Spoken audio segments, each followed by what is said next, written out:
Hi, thanks for stopping by to find out a bit about the Journal of Flood Risk Management. I'm Sarah Anderton and I'm currently providing maternity cover for our lovely publications manager Vicky Harris, who's back in September. For background, the Journal of Flood Risk Management was set up in 2008 and has since become an internationally recognised journal with an impact factor of over 3. In this video, our Editor-in-Chief, Paul Samuels, is going to be giving a couple of presentations. Without further ado, let me hand you on to Paul. Hello, my name's Paul Samuels and I'm the Editor-in-Chief of the Journal of Flood Risk Management. And I want to talk to you today about how to review papers for publication in the journal. Now, an outline of what I want to say is that to explain why you've been invited, what the editor is going to need from you in your review, some practicalities about preparing your review, the criteria for making different recommendations as a result of your review, then a few comments of what's going to happen after you've submitted your review, and some closing remarks. So, why have you been invited to review? Well, the Journal of Flood Risk Management requires 2 independent peer reviews of any manuscript which is submitted for publication. There are cases in which we will ask for a 3rd or possibly even a 4th review if we feel that we need further information before we can make a publication decision. But usually it's only 2 independent reviews which we seek.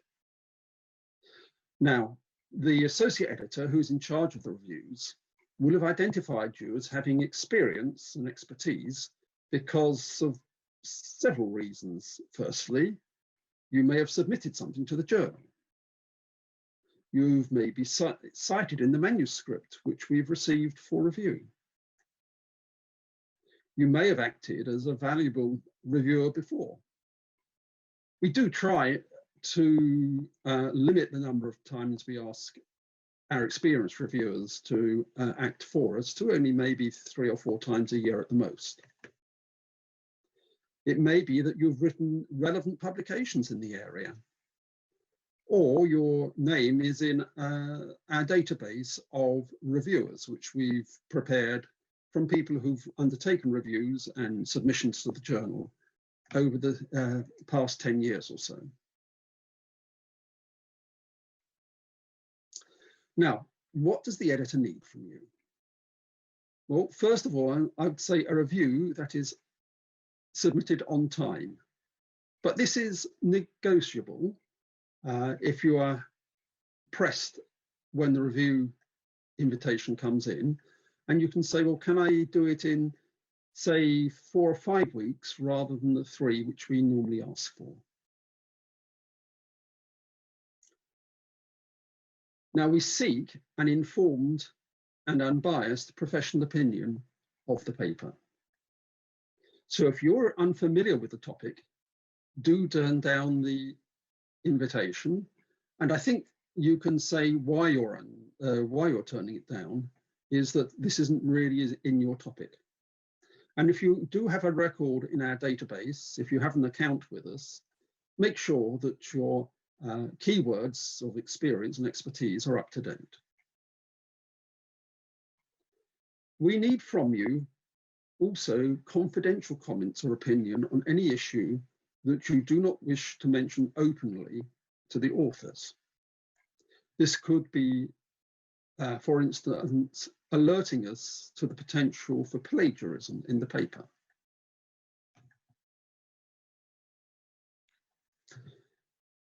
Now, as a result of your review, we are looking for a recommendation that is backed up by the narrative of your comments which you make to the author.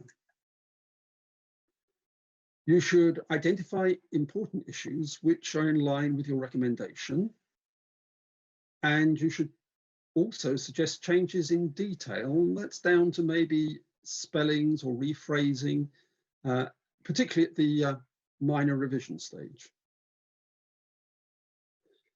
And we need an attached document which can be passed to the reviewer anonymously if you wish. So rather than typing in a lot of things into the review form, you can prepare a separate document in Word and then submit that rather than cut and paste into the review form. Now, if you are commenting on a version of the paper, which is available to you to download from the Reviewer Centre, be careful about tracking comments by name, with your name against it in the PDF or Word version of the paper, because reviewing is anonymous.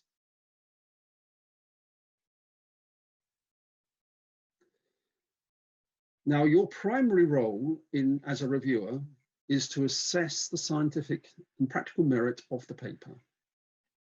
You should also advise on the structure of the text, the quality of the language. This is going to take time.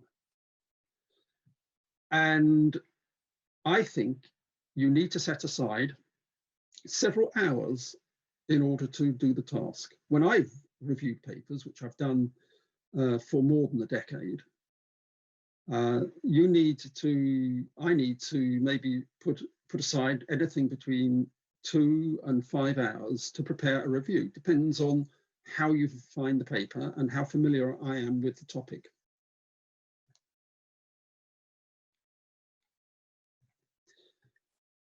It's helpful if you can separate your comments into different categories, such as general observations.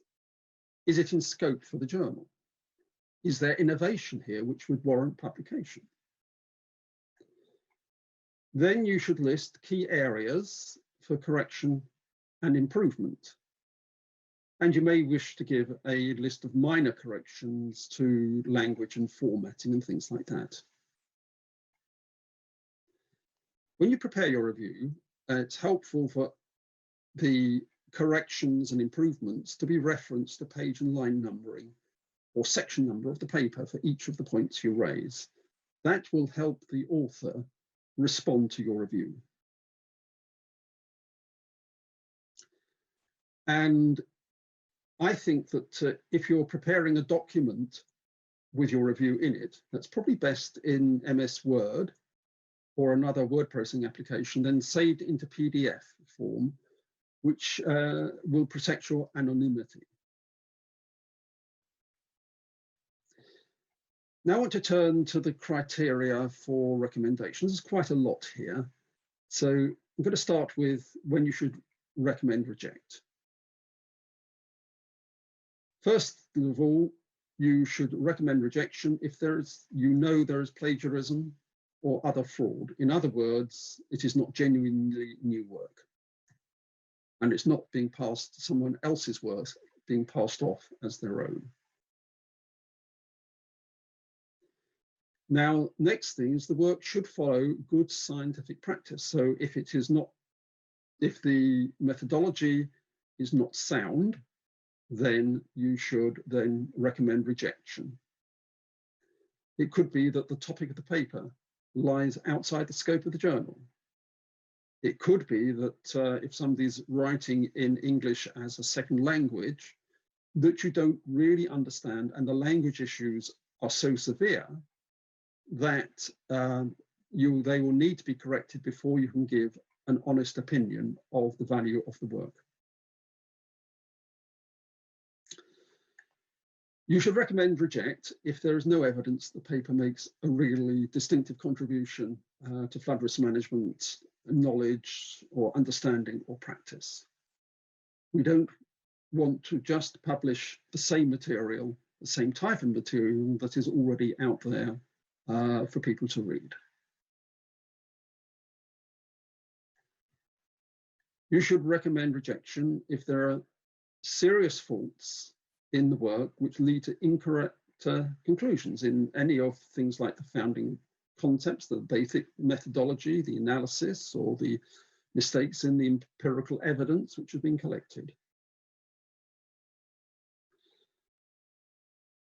If a paper has been revised already, and this is usually that there has been a major revision has been asked, and you think the same faults still remain, then you can recommend the paper is rejected. particularly if you consider that your previous advice has been ignored and the authors haven't given a reasoned counter argument.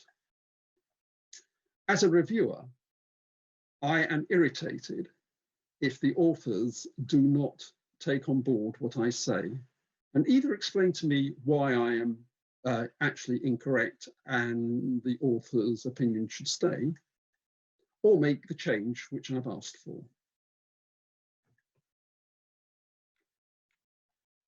So now moving on for criteria for major revision. Here that none of the gross faults, which I've already explained, which would cause a recommendation to reject, are there. But it may be that the current state of knowledge or practice isn't sufficiently explained in the introduction. It could be that the methods and the analysis and so on are not explained fully or sufficiently in the paper for a general reader. It could be that the analysis lacks firm evidence to the extent that it's not clear as to how the results arise. But you think that with appropriate reworking, this could be corrected, but reworking is needed. And that's the essence of a major revision, is that significant additional work may be needed to correct the faults in the paper. It may be that you would recommend further experimental field survey empirical evidence is needed and should be collected. You may think that the paper is poorly structured, and in this point you should offer your opinion as to how the information may be better laid out. Could be that there are too many or too few figures and tables for the topic of the paper. The figures and the tables are there to help the reader understand what the author is writing. And occasionally we do get papers where the subject matter of the paper doesn't match the title or the abstract. And in this case, that is again would be a major revision.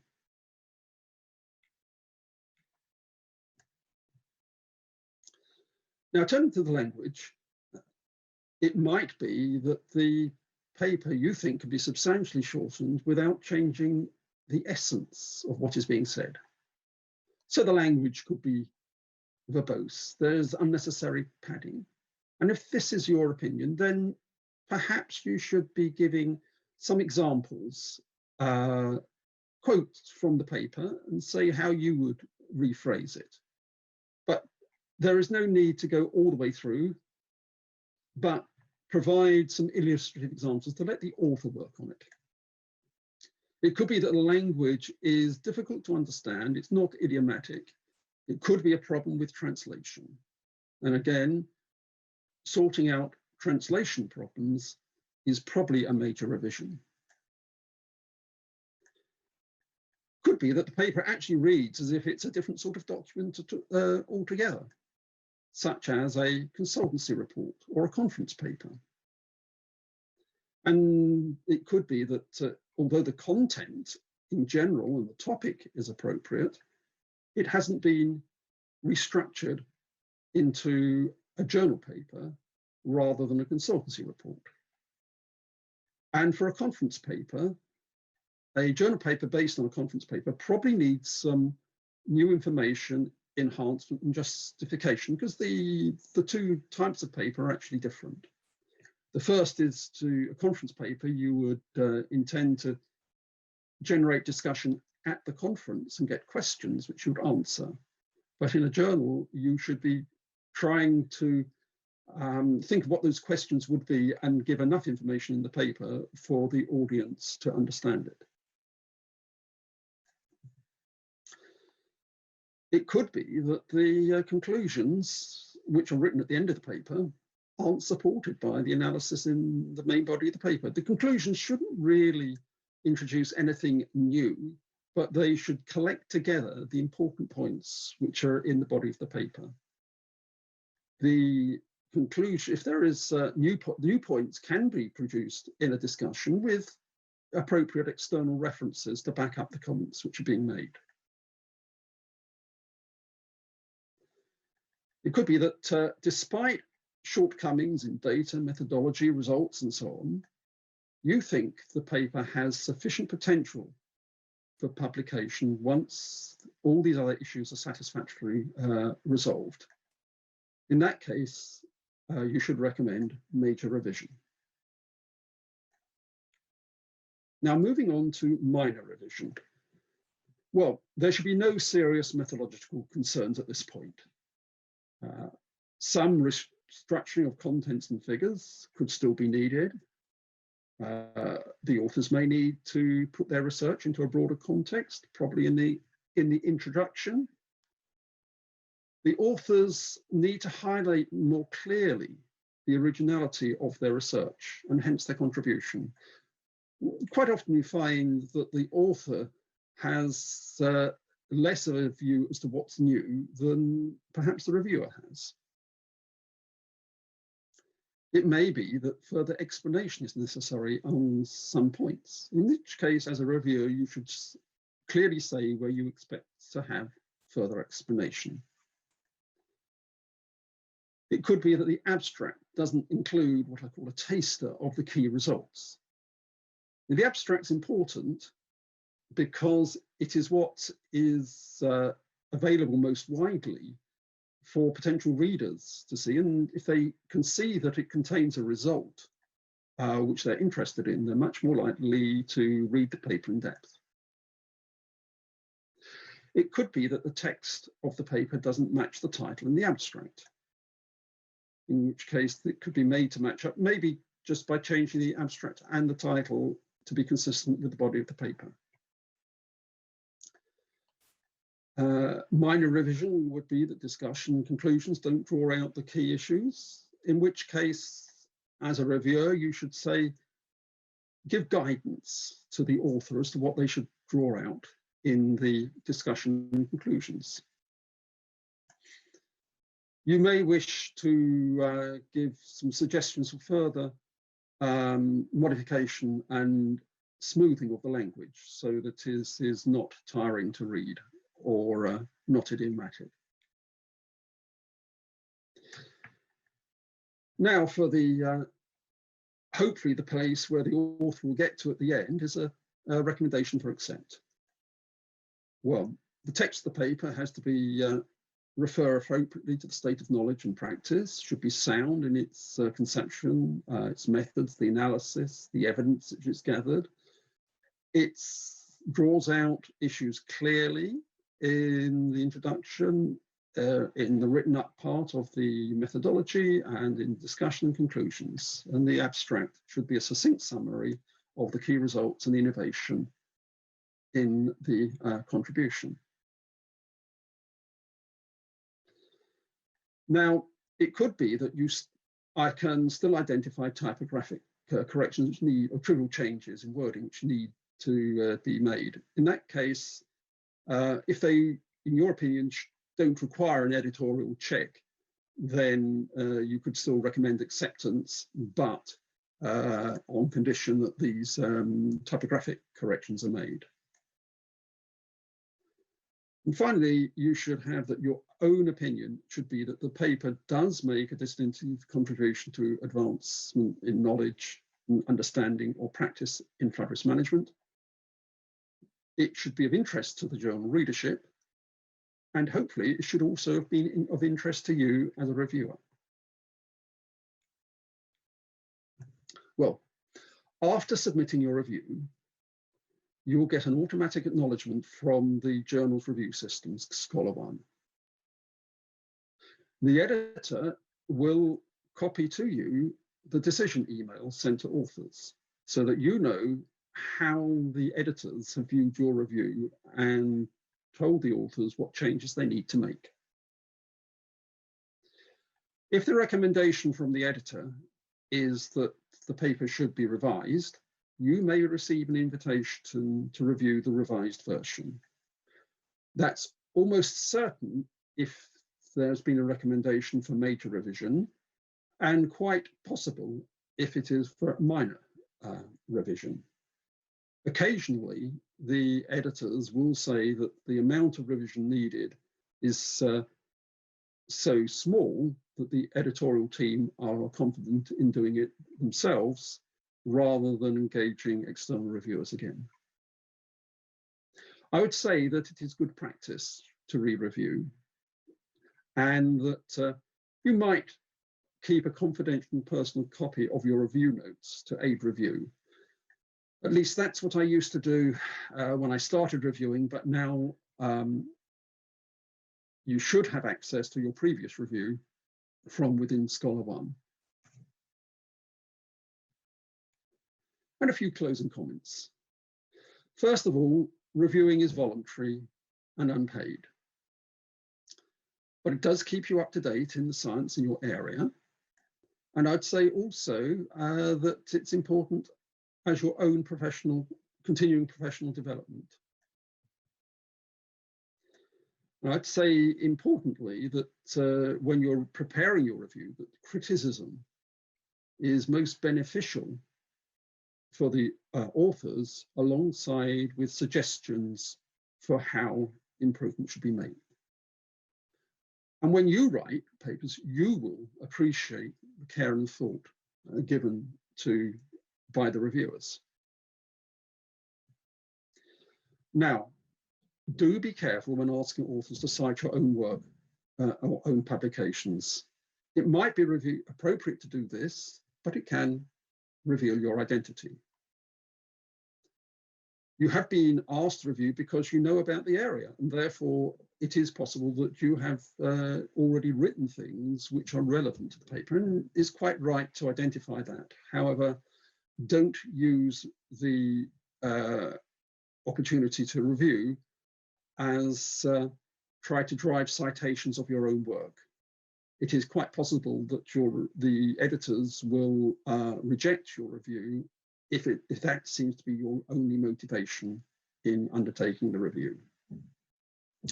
Now, your role is not to correct poor language. You can give illustrations of technical problems.